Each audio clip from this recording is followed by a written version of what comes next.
Hello, my name is Sebastian, and in my Pecha Kucha presentation I will be looking at Carlo Ancelotti's humanistic coaching through the self-determination theory. On the right hand side of the slides I have attached a DNA map to display the theory I've used, its practical examples and my interpretation. It hopefully will guide you throughout the presentation. So as we can see in the first slide, I have started with theory, and according to Lombardo 2001, humanistic coaching pays specific attention to the athlete's needs, which is not too dissimilar to holistic coaching, meeting the needs of the athlete physically, spiritually and emotionally. This then falls quite nicely into Carlo's philosophy. He himself described this as a caring approach for his athletes. He enjoys it by creating bonding with his players. Elite football player Maldini explained it as for Carlo the idea of family is everything, and he considers Ancelotti his friend. Das just sagen am Trainer Job ist die Relation mit meinen Spielern. Ich liebe mit meinen Spielern sprechen, ich liebe mit meinen Spielern stehen. Now, according to Desi and Ryan, the self-determination theory explains reasons behind people's choices, and it looks at the intrinsic motivation as the drive of those activities that are self-motivated and self-determined. Many times individuals find satisfaction through completing these activities, as we saw in the previous video.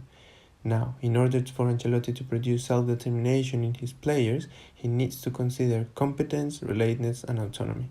However, because of the nature of his philosophy, we are going to be looking at relatedness, which is the desire to interact, be connected to, and experience caring for others. Well, of course, I enjoyed that Ronaldo told that he was happy with me, we had a good relationship. Sometimes players played for me, and I'm sure the key for a manager is to have a good relationship with players, with mutual respect. They have to know that they have to take a decision. But the key of the success is the relationship with players. So, in order for Ancelotti to achieve that genuine relatedness and relationship with the players, the internalization process needs to take place. It is an active attempt to transform an intrinsic motive into a personal endorsed value. However, there is some risk involved. According to Gagni and Desi 2005, there exist two types of internalization. Introjection is the type Ancelotti does not want to achieve because it's when the athletes just adapt their behavior because they have to. However, on the other side, integration is the one where players endorse the value. They make it their own, shape their personality, and produce self-determination. And even though the current professional model of sport does not allow the humanistic coaching to be applied, these quotes from great players are great examples of how Ancelotti applies it into elite environments.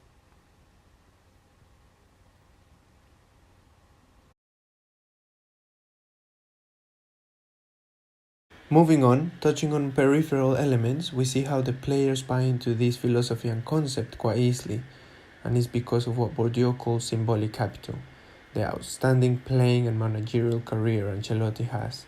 Also, Johnson Wallace introduced the concept of orchestration to show the skills that Ancelotti possesses. Dirigere un'orchestra significa sapere quando non la si deve disturbare. Dopo è chiaro che io con i giocatori ho un rapporto diretto, perché io sono responsabile del suono dell'orchestra. La cosa fondamentale del mio lavoro è la relazione, ma non parlo solo con i giocatori, la relazione con le persone che lavorano con te.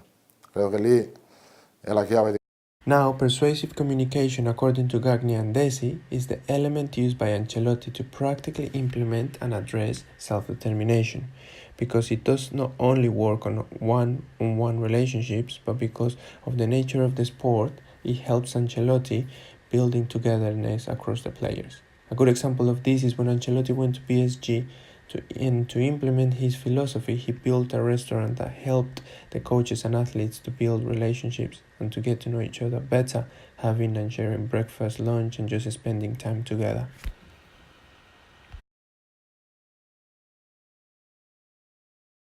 The question of the club is to bring an identity in the club, in the team. You know? So when I arrive in Chelsea, they ask me to build a clear identity of the play. I bring the identity. Now, bringing it all together, we see how the self-determination theory was at the core of my presentation, bringing the philosophy and the coaching concepts all together and affecting the different groups of people around Ancelotti. Now, if we look at what I can take away from this assessment, in the next slide we'll see how incidental learning took place.